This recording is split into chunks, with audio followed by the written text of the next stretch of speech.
여러분, 미국의 한 대학에 그리스 고전을 가르치는 맨델슨 교수라는 분이 있습니다. 그런데 어느 날 뜻밖의 방문객이 이 맨델슨 교수를 찾아오게 됩니다. 그 사람은 다름 아닌 그의 아버지였습니다.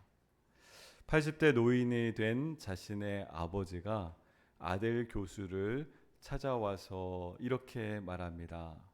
나는 이제 네가 가르치는 그 오디세이 강의를 좀 듣고 싶구나라고 그렇게 말합니다. 여러분, 오디세이는 고대 그리스의 문학으로 서사시 작품이 오디세이입니다. 그런데 이 인문학 학자였던 맨델슨 교수가 학교에서 가르치는 그 오디세이를 이제 아버지가 수강하고 싶다라고 찾아온 겁니다. 사실 이 아버지는 수학자였습니다. 그러면서 아들이 평생토록 추구해온 인문학적인 가치를 인정하지 않는 아주 차가운 분이었다고 합니다.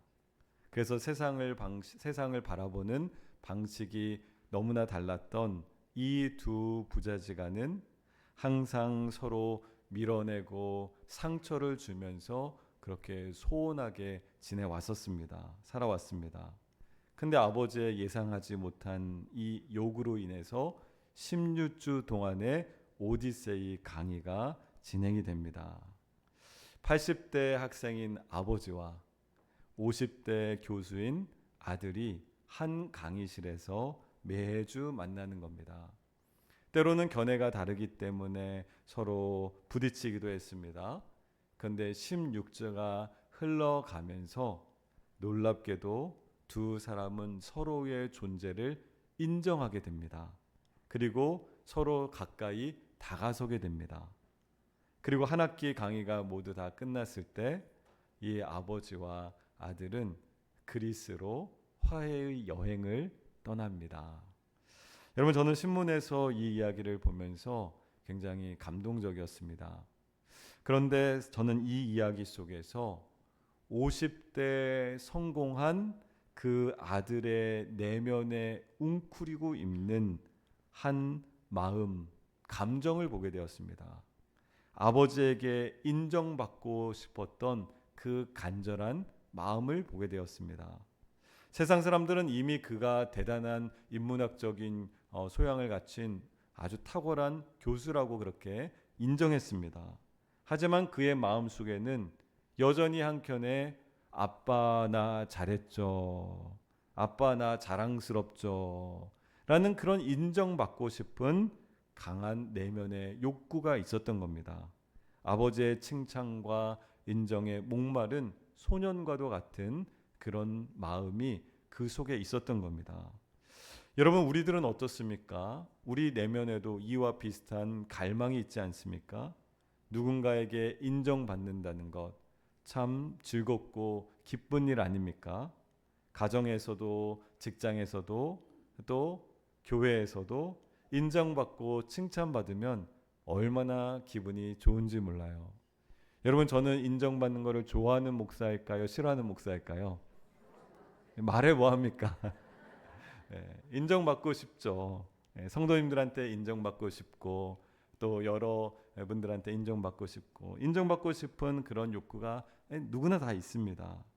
근데 여러분, 우리가 살아가는 이 죄 많은 세상 가운데에서는 인정받는다는 것에 늘 치명적인 두 가지의 가치가 충돌된다는 것을 우리가 깨닫게 됩니다. 두 가지의 가치가 충돌되게 되어 있다는 거예요. 여러분, 내가 누구에게 인정받기 위해서 기쁨이 되기 위해서 그렇게 살아가다 보면 반드시 선택의 기로에 서야 할 때가 있습니다. 오늘 사도 바울이 10절에 던지는 질문이 바로 그런 질문이었습니다. 이제 내가 사람들에게 좋게 하랴 하나님께 좋게 하랴. 한번 따라 하실까요? 사람에게 좋게 하랴 하나님께 좋게 하랴. 여러분, 우리가 살아가는 인생은 반드시 이 두 가지가 서로 충돌하게 되어 있다는 거예요. 사람의 기쁨을 구할 것인가, 하나님의 기쁨을 구할 것인가. 사람의 인정을 따를 것인가? 아니면 하나님의 인정받는 것을 따를 것인가? 오늘 바울은 우리 영혼을 위해 향해서 질문하고 있습니다. 너희 인생은 지금 누구를 기쁘게 하기 위해서 누구의 박수 소리에 맞추어서 춤을 추고 있는가? 사도 바울이 오늘 본문을 통해서 하나님의 말씀을 우리에게 전하고 있습니다.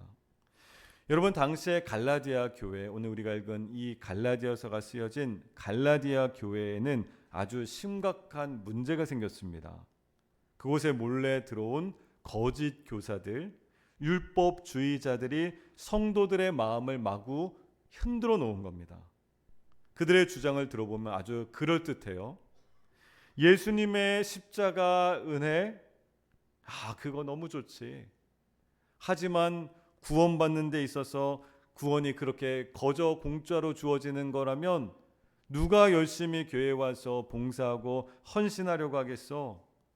우리가 얘기하는 것처럼 할례도 받고 율법도 철저히 지키고 또 종교적인 헌신도 좀 보태야지만 사람들이 인정해주고 하나님도 기뻐하시지 않겠어?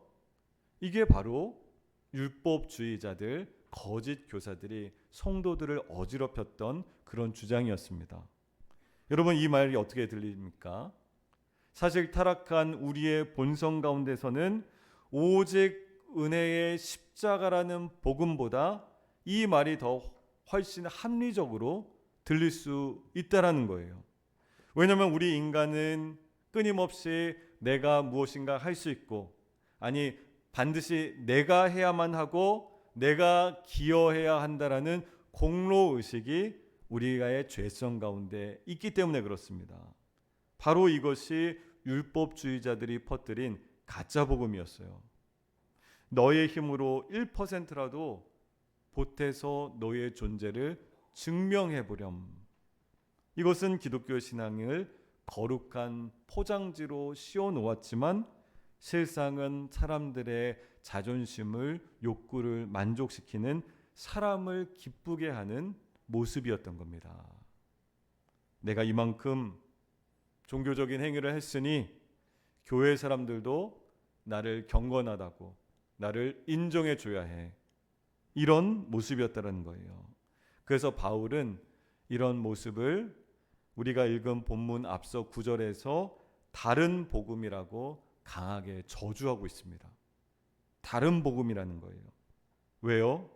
이것은 사람에게 좋게 하려고 인간의 자존심을 세울지언정 우리를 위해 피 흘리신 예수 그리스도의 그 십자가의 완전함을 훼손시키는 그런 거짓이기 때문에 그렇습니다. 거짓이라는 거예요. 여러분, 미술관에 세계적인 거장 렘브란트의 걸작품이 걸려있다라고 우리가 생각을 해봅시다.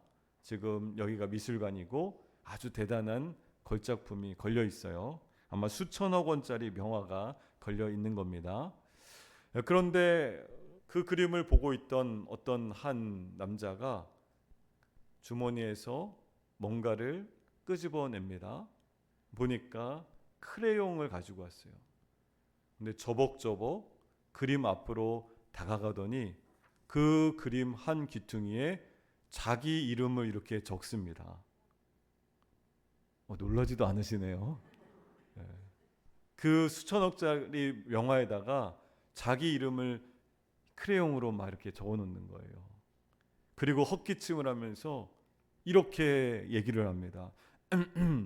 거장이 그려놓은 그림에다가 내 이름을 적어놓으니 이제 이 그림은 완벽해졌군. 이렇게 말하는 거예요. 여러분, 지금 이 작품을 어떻게 한 겁니까? 훼손한 거 그 정도가 아니라 아예 이 걸작을 망쳐버린 지금 끔찍한 테러를 저지른 거죠. 우리의 구원이 정확히 이와 같습니다. 여러분, 우리를 죄에서 구원하시고 하나님의 자녀로 삼아주신 것은 예수 그리스도께서 십자가에서 물과 피를 다 쏟아내시고 내가 다 이루었다 선포하신 가장 완벽한 걸작품이기 때문에 우리가 구원이 된 줄로 믿습니다. 하나님께서는 그렇게 우리를 완벽한 걸작품으로 만들어 놓으셨어요. 그 구원에 나의 기여가 1%라도 있습니까? 없어요. 전적으로 100% 하나님의 완전하신 은혜로 우리가 구원받은 걸작이 된 겁니다.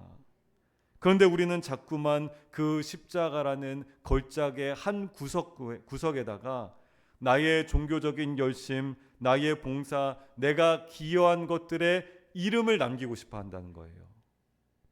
이름을 남기고 싶어 합니다.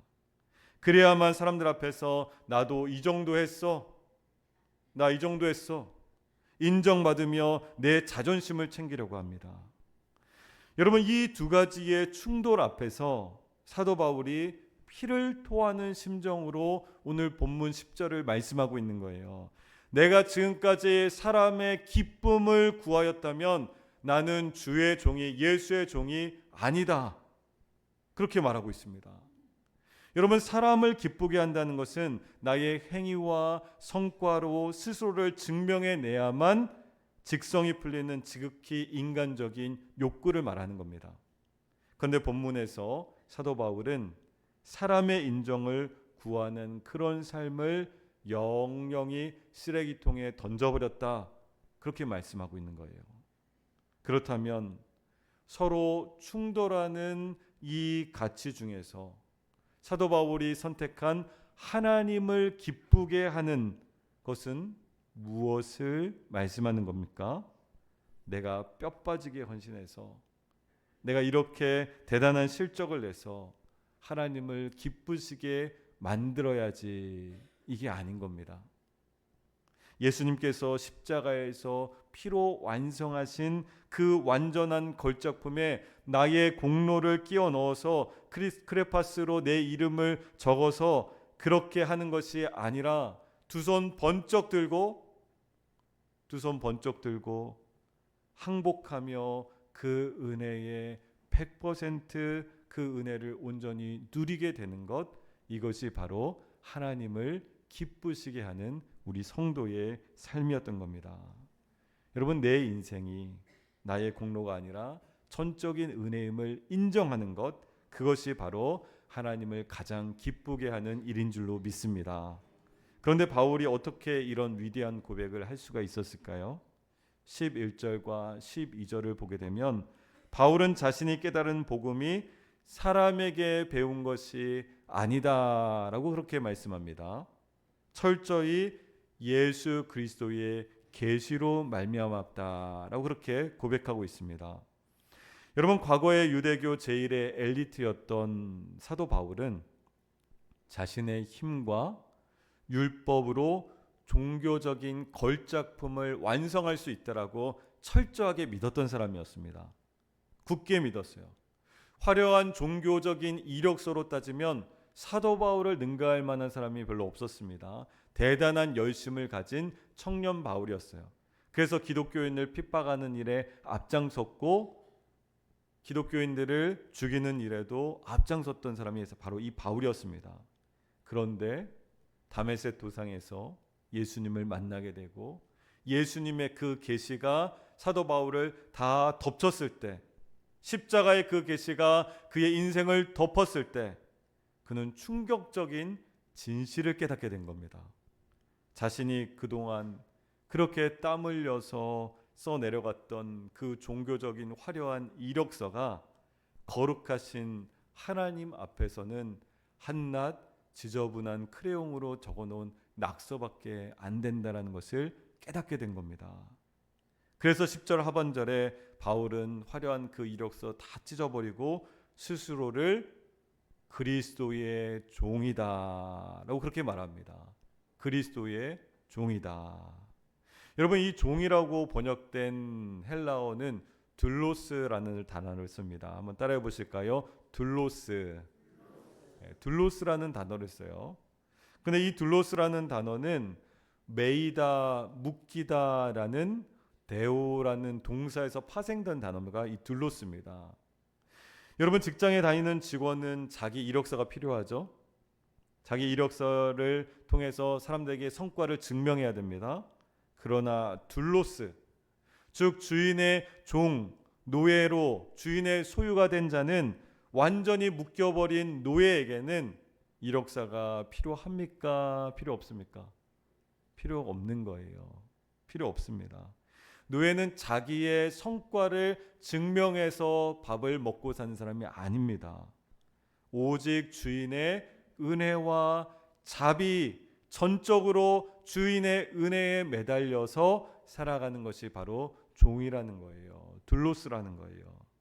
바울은 역설적으로 이렇게 외치고 있는 겁니다. 나는 스스로 내 가치를 증명해 낼 수 있는 그 권리를 십자가에 완전히 못 박아버린 예수의 종이다. 나는 예수의 둘로스다. 그렇게 지금 외치고 있는 겁니다. 나는 오직 예수 그리스도의 십자가의 은혜에 꽁꽁 묶여있는 종이다. 내 인생은 사람의 기쁨이 아니라 오직 하나님의 기쁨만을 위해서 살아가는 인생이다. 이렇게 외치고 있습니다. 여러분들도 한번 따라해 보실까요?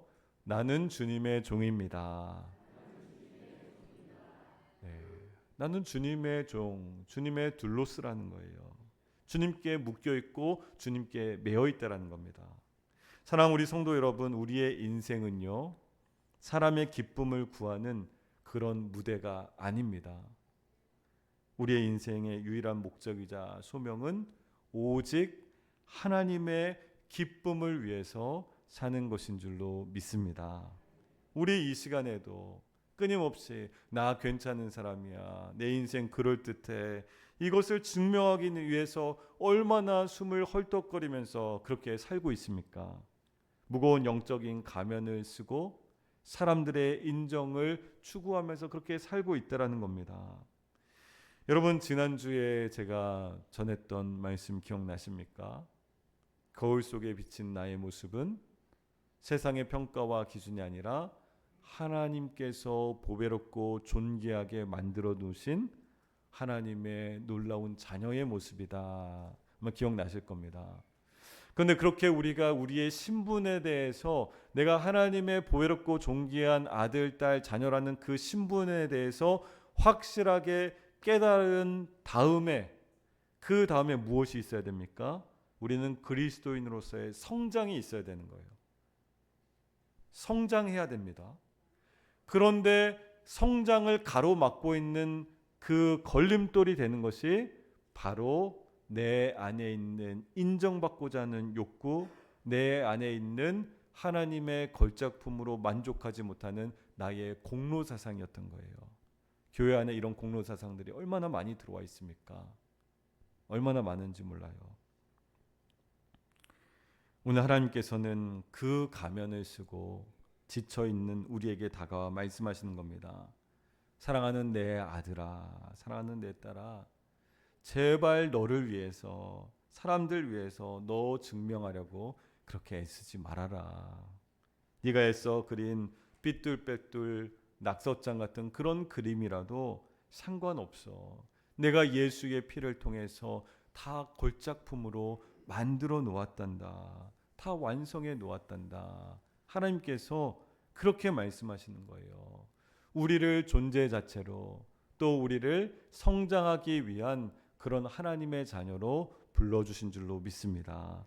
성장하기 위해서는 반드시 내 안에 있는 이런 가치를 제거해야 돼요. 하나님을 기쁘시게 하기 위한 그 가치가 온전히 우리의 인생에 바르게 설 때, 그때 우리는 잘 성장하는 그리스도인이 될 줄로 믿습니다. 여러분, 이번 한 주간 동안 우리는 수없이 두 가치의 충돌 앞에서 고민하게 되실 거예요. 사람을 기쁘게 할 것인가? 하나님을 기쁘게 할 것인가? 내 알량한 공로를 내세울 것인가? 아니면 십자가의 은혜에 엎드릴 것인가? 끊임없이 부딪힐 겁니다. 그럴 때마다 스스로를 둘로스, 종이라고 그렇게 여겼던 사도 바울처럼 우리도 같은 고백을 할 수 있기를 바랍니다. 나는 하나님을 기쁘시게 하는 하나님의 종입니다. 하는 것을 가슴에 품을 수 있기를 바랍니다. 그리고 여러분 한 주간을 살아가는 그런 가치 판단의 기준이 될 수 있기를 바랍니다. 이것이 만약 나를 기쁘게 하기 위해서, 다른 사람을 기쁘게 하기 위해서 내가 행한 일이면, 그러면 그 사람은 내 뜻대로 되지 않을 때 서운해할 수 있습니다. 하지만 하나님을 위해서 내가 하나님 앞에 드리고 헌신한 것이라면, 하나님을 기쁘시게 하는 것이라면 어떤 상황이어도 서운해할 필요가 없는 것이죠. 왜냐하면 나는 하나님을 바라보고 했기 때문에 그렇습니다. 나는 이미 십자가에서 하나님 아버지께 완전하게 인정받은 자다. 더 이상 사람의 박수를 구걸하며 살지 않는다. 예수님의 완성하신 그 걸작품에 내 공로라는 크레파스로 낙서하지 않겠다. 라는 이런 고백이 여러분들의 삶 가운데 한 주간 충만하기를 간절히 소망합니다. 여러분, 억지스러운 종교적인 열심이 아니라, 사람에게 보이려고 하는 헌신이 아니라 그 은혜에 완전히 묶여있는 둘로스가 될 때 내 안에 살아계시는 예수 그리스도로 말미암아서 자연스럽게 하나님께 영광 올려드리는 저와 여러분 될 수 있기를 간절히 소망합니다. 오직 나를 살리신 하나님의 기쁨만을 위해 살아가는 복된 저와 여러분들의 하루하루가 될 수 있기를 예수 그리스도 이름으로 축원합니다.